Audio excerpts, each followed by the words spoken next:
This is Hubwonk. I'm Joe Selvaggi. Welcome to Hubwonk, a podcast of Pioneer Institute, a think tank in Boston.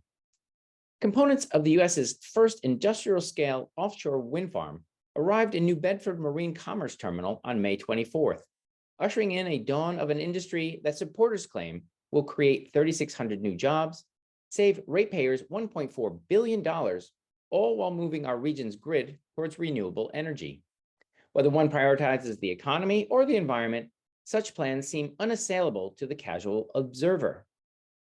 But a close look at the costs and benefit of offshore wind suggests it may not deliver all the value it has promised.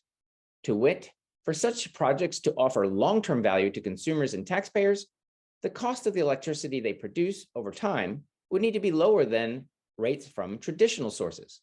The jobs they create would need to be above those expected from an economy without wind power.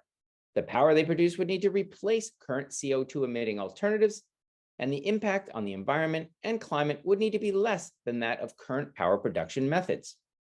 How does offshore wind stack up against incumbent power production methods? And given our best projections, will the tax credits, subsidies, and public support for this nascent industry pay off for all of us in the long run? My guest today is Dr. Jonathan Lesser, adjunct fellow at the Manhattan Institute and president of Continental Economics. Dr. Lesser has more than 30 years' experience in energy economics, during which he has offered expert testimony and reports for state and federal energy regulatory commissions.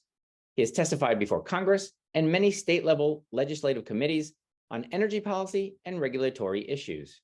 Dr. Lesser has written extensively on the economics of offshore wind, examining its evolution from nascent technology in Denmark to the modern incarnation planned for the coastal waters of New England.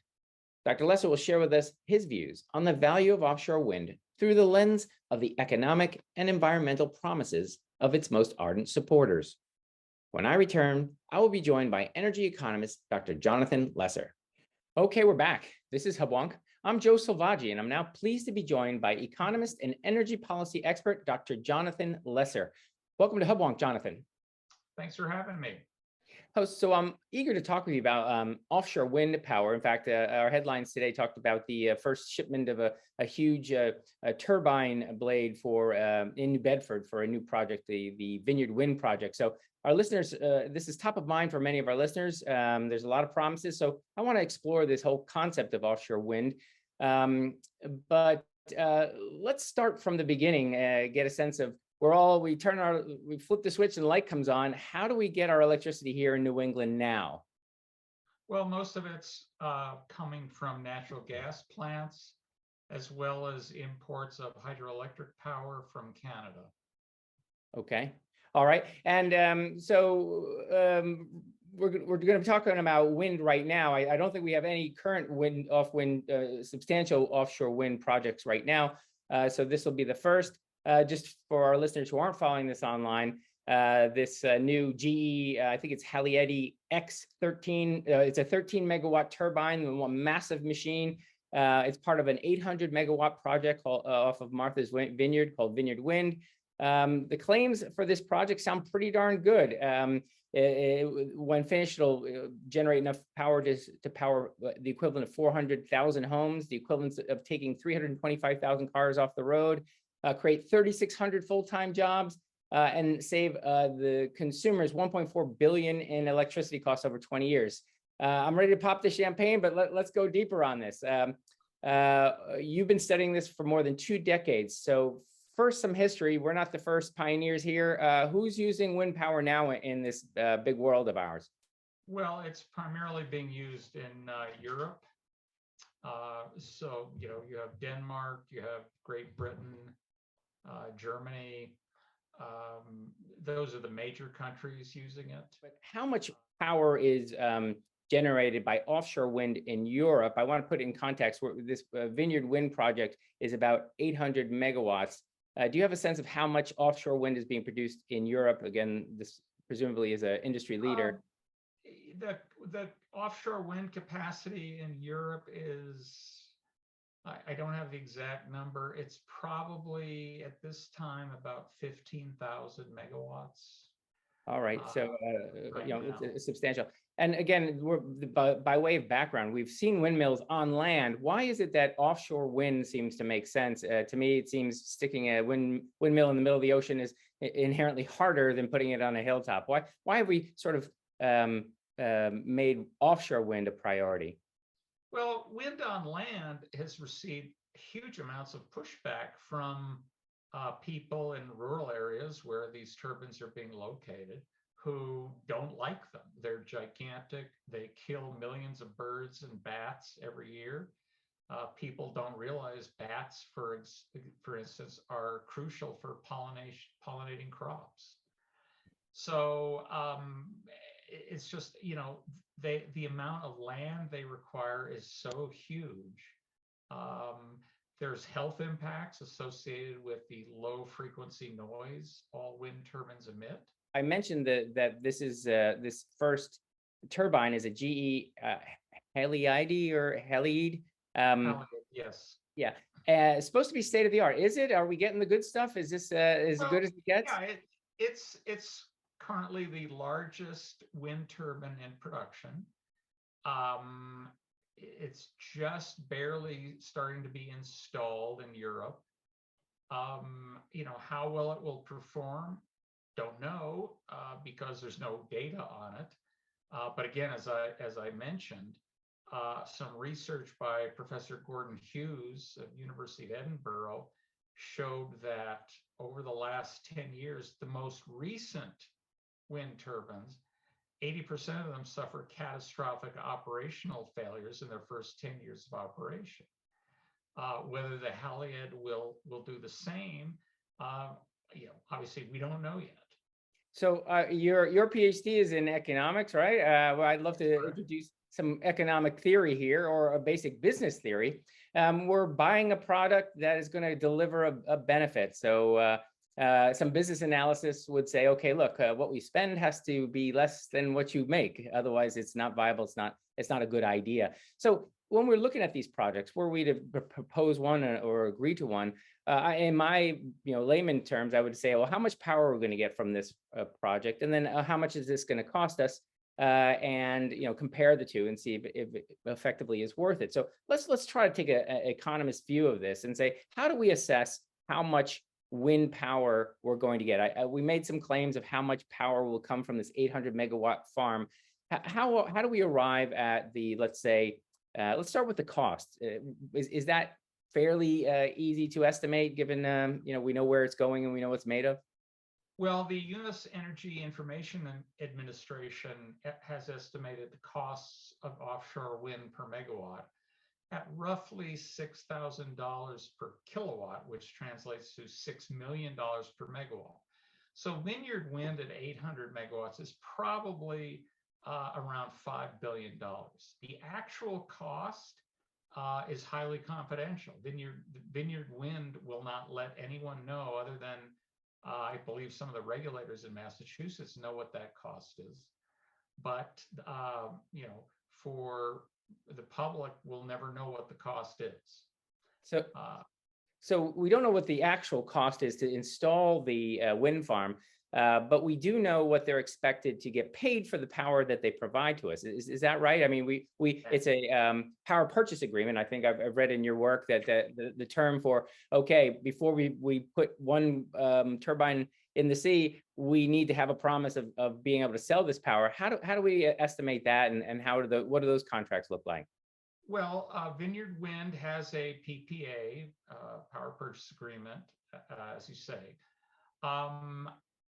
They are trying to renegotiate that agreement upwards. Right now, they have told the state of Massachusetts that the existing PPA, the project's not economically viable, won't make any money for them at the current PPA price. So, and basically when they signed the PPA, interest rates were near zero. You didn't have all these supply chain issues. Now those are in full force. You have inflation, you have supply chain problems, costs are much higher, and there's a huge backlog in terms of materials steel, rare earths, I'm sorry, that go into the turbines themselves. Those have all skyrocketed in price. Just getting the undersea cable to connect the offshore turbines to the shore to deliver the electricity, there's at least a several-year delay or back order. The ships needed to install the Haliade turbine. Right now, there are 5 in the entire world that are capable of hand installing these size turbines. Another one is being built right now in Virginia, and it will be the 6th ship. It's supposed to be ready sometime next year. It will be the only one that can actually is compliant with the U.S. Jones Act, which is an antiquated law requiring, if it's a U.S. flag ship, to deliver to a U.S. port, it's the only one that can do that. So, I would expect Vineyard Wind and Mayflower Wind, the other project, current project in Massachusetts, to request increases in their PPAs of probably 20 to 30%. Now, and what your listeners should know is that those costs that have been proposed are already higher than the market price in New England. That's what I wanted to talk about. I mean, I'm going to introduce an economic term called opportunity cost, but effectively, we want to know what the cost is of the next best alternative and sort of assess whether we're getting our money's worth. So put it in perspective, if you use megawatts or kilowatts, how much more money would we pay in theory to acquire a watt of power from a wind turbine than we would from, let's say, gas powered traditional electricity? You'd probably pay about 3 times more. About 3 times more. And that's given the context. What your listeners should really understand is it's a different quality of electricity that's being delivered. A gas turbine will run all the time. It basically, whenever you need electricity, it's there. For a wind turbine, it only generates electricity when obviously the wind is blowing, and that requires backup. So the more offshore wind you build and rely on for your electricity supply, the more backup generation you have to have for when the wind's not blowing. And in fact, you need 100% backup. Especially in times like summer, you'll have, say, demand for electricity peaking because it can get hot in New England. At times when it's the hottest, people are turning on their air conditioners. And the wind stops blowing. As anybody who sails in August, they know what the doldrums are, right? Right. So that backup cost is gigantic. Essentially, you have to build an entire system just to back up the wind, or solar, the same thing. And so the cost, this is one of the most disingenuous things wind energy proponents like to ignore. They just forget about backup costs because someone else is paying for that. Let me play devil's advocate, because again, what I know about power generation is that, of course, as you say, gas turbines run at a constant speed or near constant and are there on demand. But they become inefficient if you turn them on sometimes and then turn them off when you're using wind and turn them back on. So there's some inefficiency there. What about the alternative, like being able to store power? Are we, as a grid or as a technologically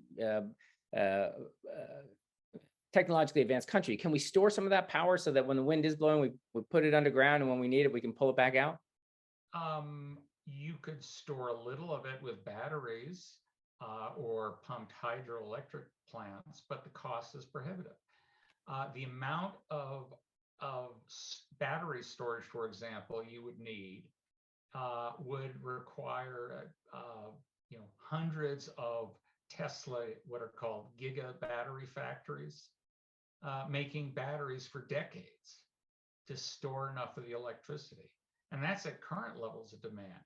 Add into that the fact that under this administration, they want to electrify everything. So they want to take out your gas stove, your gas furnace, and they want to convert it to electricity, and of course, electric vehicles. So you're talking about probably tripling or quadrupling the demand for electricity.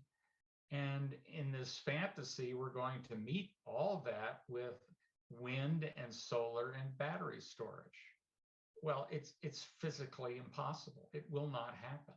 Well, let me challenge that by just sort of using again, I don't know who to believe. Maybe perhaps our listeners are in my same situation. I've heard that the cost of projects, particularly as they get rolled out and become embraced more broadly across the country, here, California, down Virginia, won't the cost sort of be driven downward? We know, I'm going to introduce a concept called Moore's Law, where the cost of computing over a certain period of time is cut in half, or for the same dollar you can buy twice as much storage or computing power.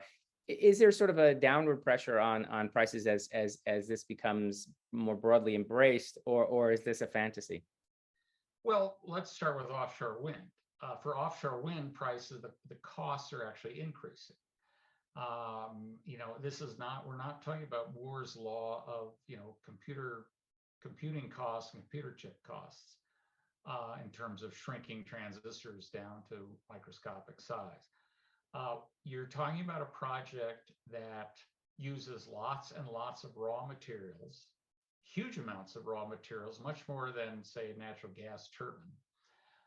The prices of all those raw materials are increasing, not decreasing. I mentioned some of the rare earths that are used in wind turbines. You've had price increases since 2020, price increases of between 100% and 400%. The price of steel is going up. The price of the power cables, it's all going up because of increased demand and higher supply costs. So the notion that proponents of these technologies push is that, well, the costs, they have forecasts of costs going inexorably downward to where they'll be too cheap to meter. Well, that's just false. It's not going to happen. And again, in reality, the costs are going up. You also have a problem of market power in terms of, well, especially for solar, because China controls the solar photovoltaic market. So for offshore wind and battery storage, same thing. You have predictions or projections of battery storage costs going much, much lower. They're still prohibitive. They're $400 or $500 per kilowatt hour of storage. To get an idea of how much that is, ratepayers in Massachusetts are paying about 20 cents per kilowatt hour for their electricity. And what would they be charged, let's say, from a wind farm? Just if it would, you could flip a switch and go from what we have now to what we would have 100% wind farm if the wind is blowing. I would say that the electricity rates would triple. So 60 cents. And that doesn't include all the backup costs. Right. So let's get more deep into this. Again, any project has to have assumptions built into it and say, okay, we're going to build X and get Y.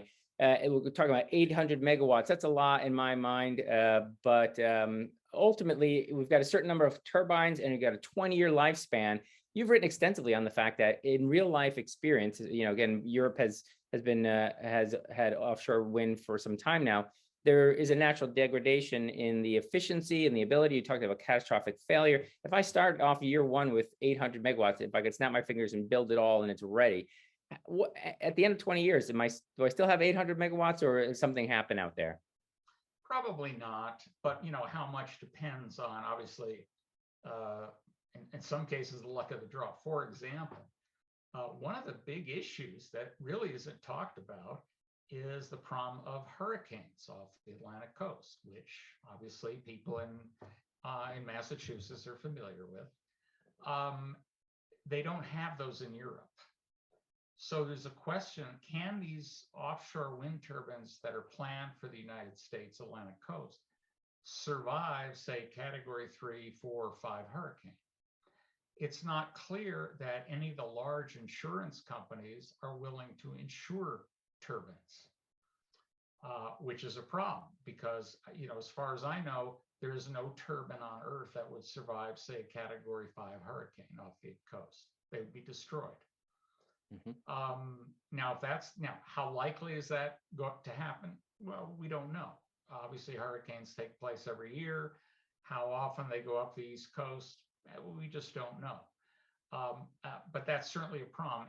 And the other thing your listeners should understand is how these projects are set up from a business standpoint. Vineyard Wind is a limited liability company whose only assets will be the turbines themselves.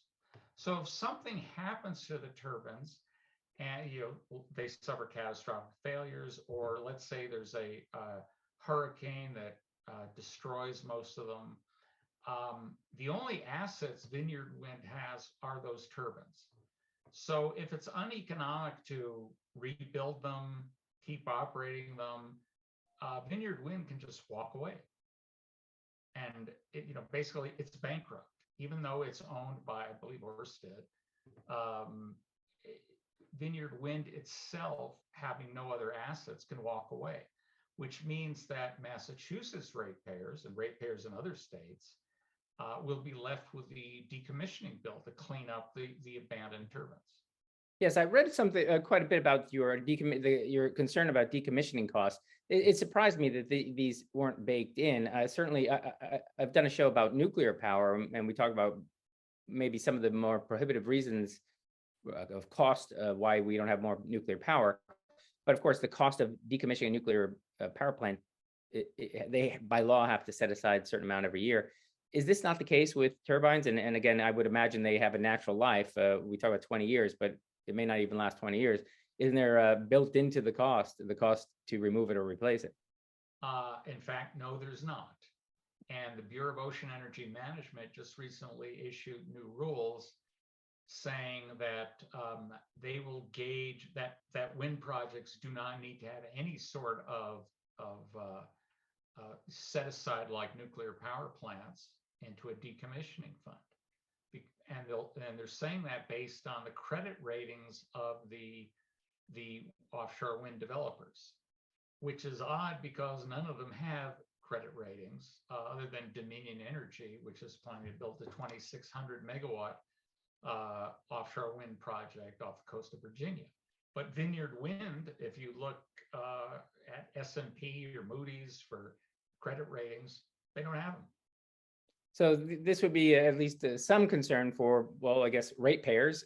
We talked about the increased cost, but also taxpayers. I mean, ultimately, the government doesn't have its own money, so somebody's got to pay for it. That's right. We'd be left with essentially a worthless asset, either a destroyed or no longer usable wind farm. All right, let's table that for a second. I want to drill down into the other promises of these projects. We talk about becoming perhaps the Silicon Valley of offshore wind.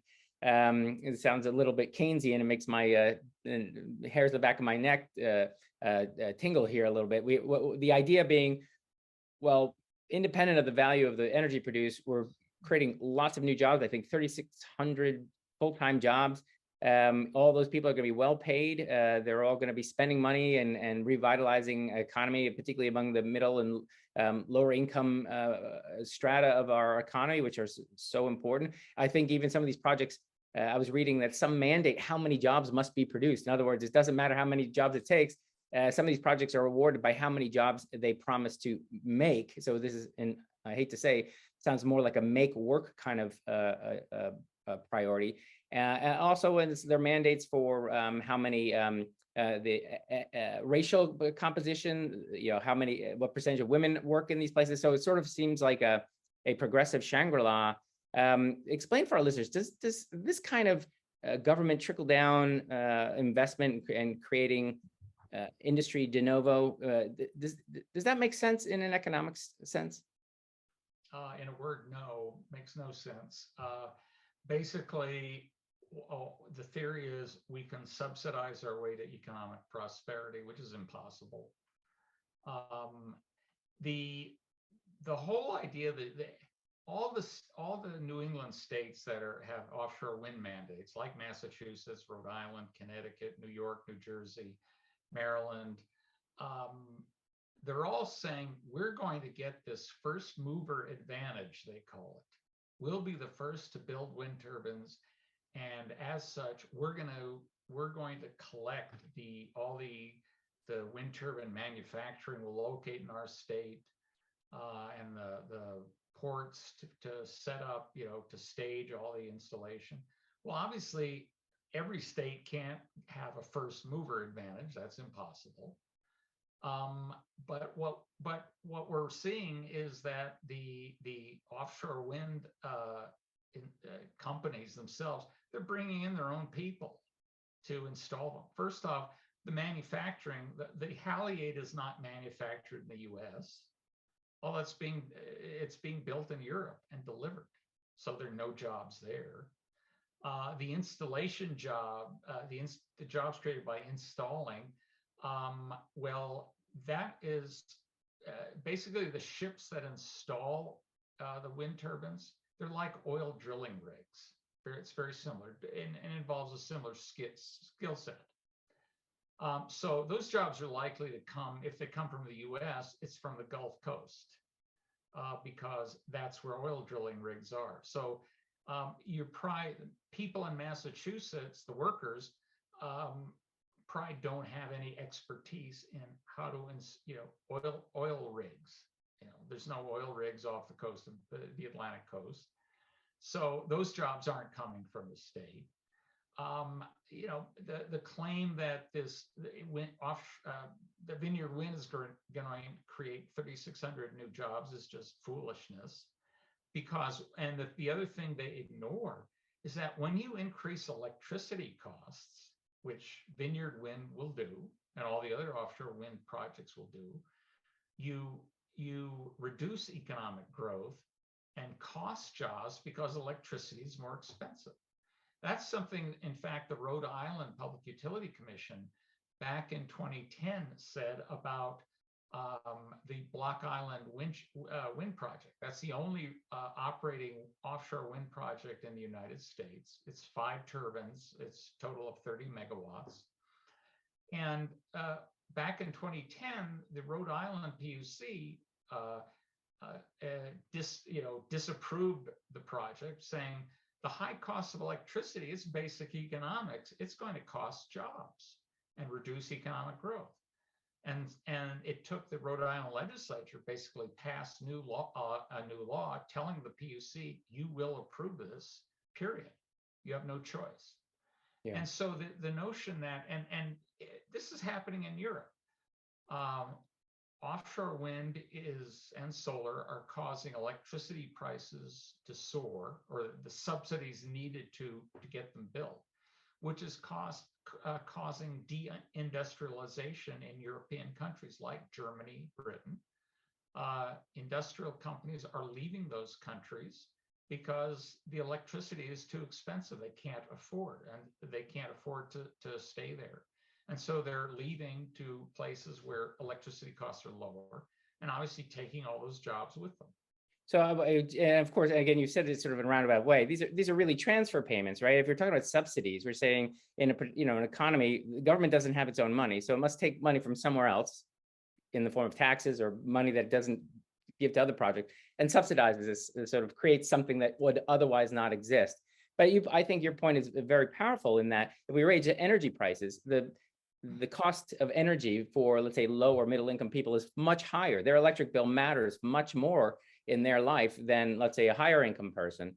But you also point out, I think it's important, I'll just restate what you already said, which is the cost of energy is an input cost for everything, right? So we keep the lights on in our office, it raises the cost of an office. But of course, if we're processing anything or producing anything or moving anything in New England and it costs more, there's going to be less of it. So we're effectively shooting ourselves in the foot by making power more expensive. And as you say, the irony is promising jobs where the net effect will be probably net negative jobs if energy is more expensive. Yes, it will be negative.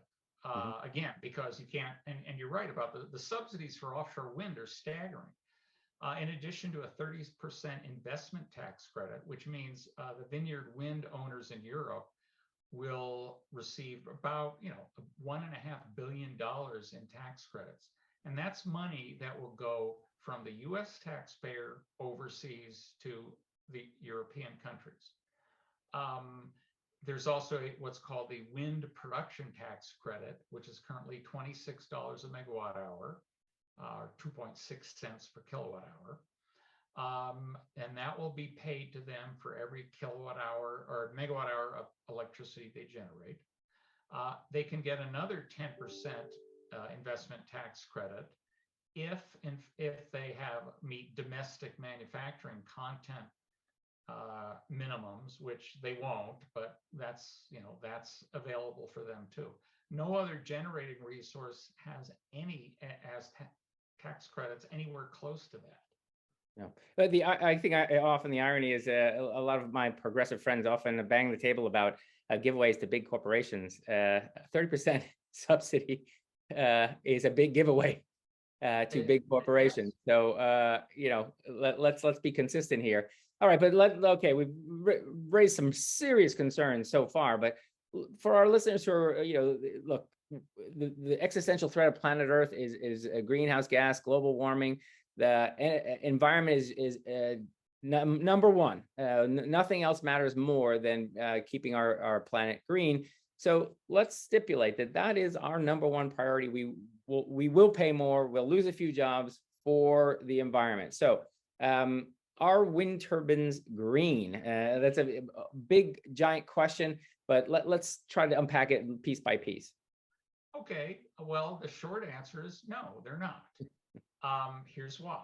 Well, first off, if you look at the environmental impact statement of Vineyard Wind, which Vineyard Wind wrote, it says all the offshore wind will have zero impact on climate change, none.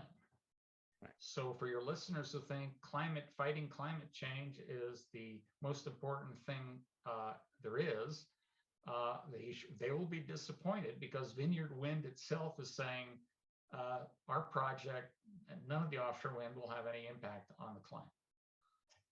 Secondly, the amount of materials you need for offshore wind compared to, say, a natural gas turbine or a nuclear plant is much larger. Plus, again, there's all that backup electricity you need. If it's batteries, which a lot of the greens are pushing, it requires metals like cadmium and cobalt. Most of the world's cobalt is being produced in the Democratic People's Republic of Congo using child and slave labor. It's odd that Greens don't seem to care about that. The rare earths are being processed in China. The environmental damage is staggering because China doesn't have environmental laws like we do. Again, Greens don't seem to care about that. The damage to fisheries will be extensive. I was just dealing with the Revolution Wind project in Rhode Island, off the coast of Rhode Island. The Coastal Management Commission of Rhode Island is required to certify a project, is required to show that an offshore wind project will not harm fisheries and the marine economy. Their own staff report, which came out in April, says it will devastate their fisheries. Yet they just approved last week, they just approved Revolution Wind despite that. There's the issue about dead whales, especially in New Jersey and New York. A lot of the green advocates, it's funny, we went from save the whales to screw the whales. They're denying that this has nothing to do with whale or the offshore wind development. Yet the National Oceanic and Atmospheric Administration, one of their chief scientists himself wrote a memo last fall saying offshore wind development will have significant impacts. And in fact, they allow takings of whales. So in other words, you build an offshore wind facility, you can essentially have an impact. There's two types, A and B. I can't remember which is more serious than the other. One of them involves killing. you're allowed to basically, the offshore wind projects so far approved will be allowed to kill over 700 North American right whales. Now, that's a problem because the estimated population of North American right whales is 400. So I assume that what it means is that every time a dead right whale washes up on the beach somewhere, they'll tow it out, and so it can be killed again and wash up a second time. So, the impacts on fisheries will be devastating, and there's negotiations now to try to pay off fishermen and the seafood processing industry. So,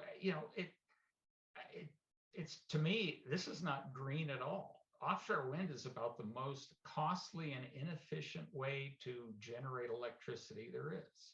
So, okay, I'm still trying to find a silver lining here. So what about simple air pollution? I can look at I know I'm pumping out some CO2 if I'm burning natural gas, not much, less than coal, but I am still pumping it out. What about, and we still have some coal, certainly in the middle part of our country.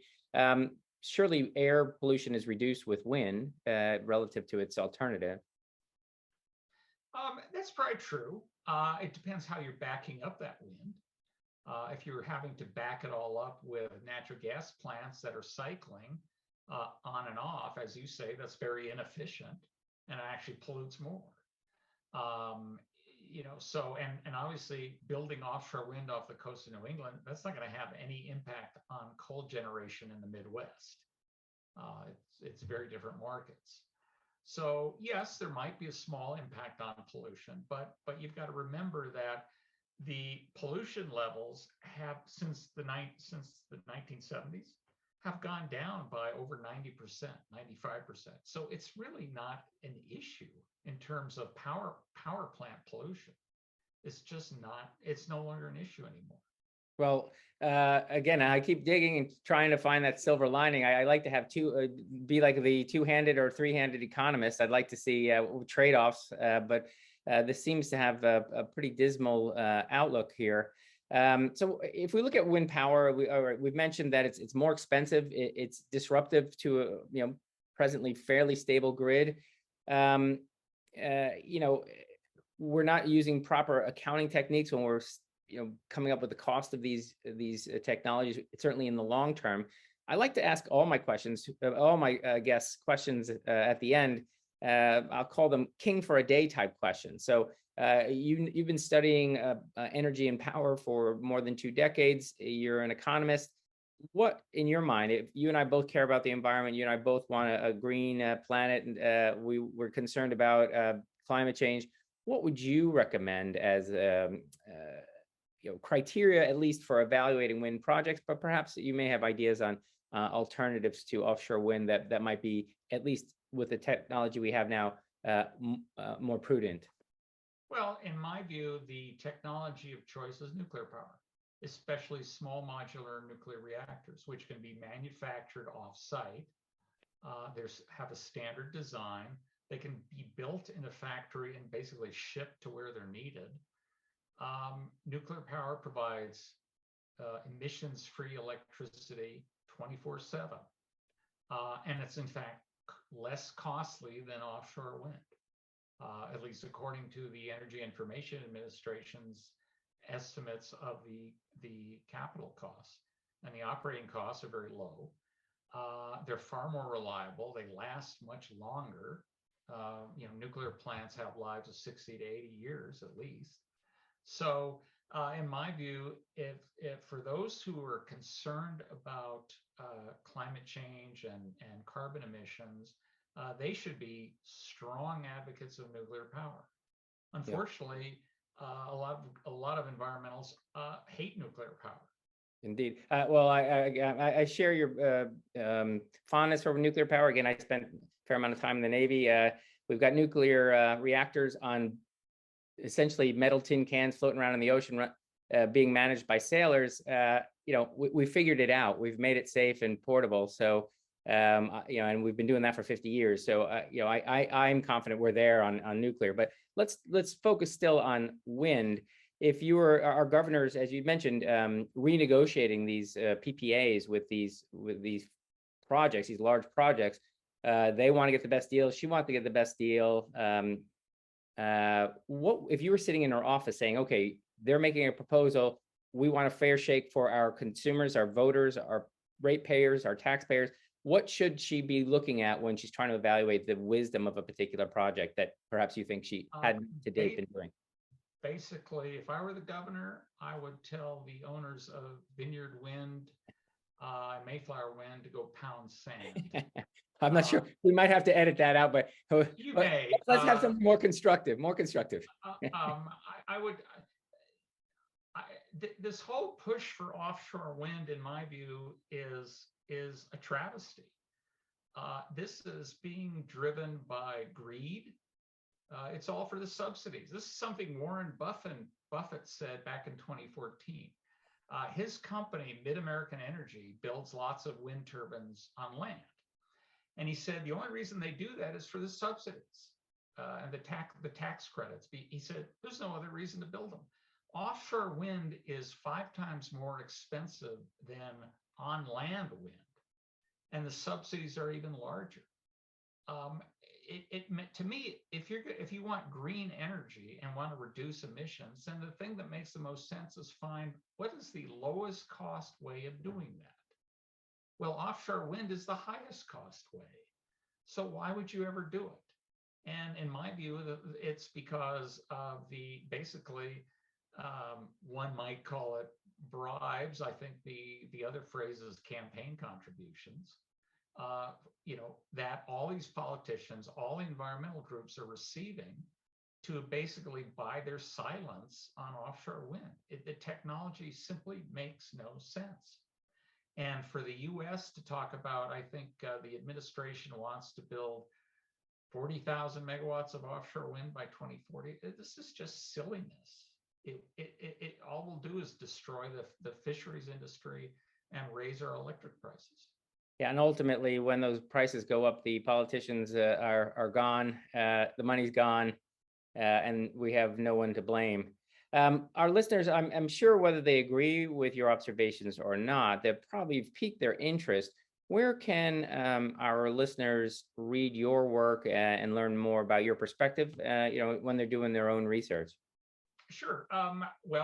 Everything I write is published on the Manhattan Institute website, www.manhattan-institute.org, I believe. Yeah, we have to get the dash in there. I've made that mistake. So manhattan-institute.org. And they can see everything I write about offshore wind and other energy topics. And frankly, I invite all your listeners, if you see, usually the criticism I get is that I'm being paid by Exxon and the Koch brothers, etc. And my response is always, I wish. They're not. I have no idea who funds Manhattan Institute. No one's ever told me what I can or can't write and research. But for listeners who are don't want to just call me names. I mean, for those who do, that's fine. But for those who look at my research and want to challenge it, I invite you to do it. Tell me what I've done wrong, and just let me know. Indeed, and many of your sources, which I appreciate, you do provide sources on your papers. Often, ironically, are quoting the estimates made by the actual, as you say, the wind companies, the environmental groups. The environmental groups document the effects you described. That's largely why I had you on, because your information is well supported by the science of the respective environmental groups that are charged or tasked with ensuring projects are environmentally sound. You and they agree. It's the project leaders, our government groups, our activist groups, they seem to be, I hate to say it, science and climate deniers. This isn't hard to understand. And frankly, if it were such a great idea, I think it wouldn't need subsidies. Well, yeah, and that's you often hear that argument where people say, this is the greatest thing since sliced bread. It's cheaper than any alternative. My response is always, so why does it have to be subsidized? That's right. And, That's right. and the answer to that is, well, we have to do it to accelerate development. The subsidies actually retard development. They discourage innovation, because why do I need to innovate? I'm getting paid anyway. There's Right. the competitive pressure to make a better mousetrap, which benefits everyone except perhaps mice, isn't there. Yeah, and who can compete with a subsidized company? So it crowds out. It crowds out And alternatives. that's why you're seeing nuclear plants getting subsidies, because wind energy on land and solar have so distorted wholesale energy markets and cause prices to go to zero or below zero in many hours that nuclear power plants can't compete. Yeah. And so neither can natural gas plants. So they have to all get subsidies. It's just absurd. Yeah, indeed. And I think the biggest irony is they say, well, now if you worry about high energy prices, all this extra wind is going to drive prices downward. I'm like, well, it's already not economically viable. You're going to drive prices down for energy. How is it any more economically viable, right? It's, it's selective application of economics 101. They learn one half of the equation and sort of ignore the other half. So anyway, I think we agree. Again, I enjoy your work. It's well written and well supported by other research, third-party research. So thank you for being on HubWonk today, Dr. Lesser. Your insight has been valuable. I think it's been provocative, and it may cause some of our listeners and our policy leaders who listen to the show to rethink the rush toward windmills offshore. Thank you for being with us. Thanks for having me. This has been another episode of HubWonk. If you enjoyed today's show, there are several ways to support HubWonk and Pioneer Institute. It would be easier for you and better for us if you subscribe to HubWonk on your iTunes podcatcher. It would make it easier for others to find HubWonk if you offer a 5-star rating or a favorable review. It's always welcome if you want to share HubWonk with friends. If you have ideas or comments or suggestions for me about future episode topics, you're welcome to email me at hubwonk@pioneerinstitute.org. Please join me next week for a new episode of HubWonk.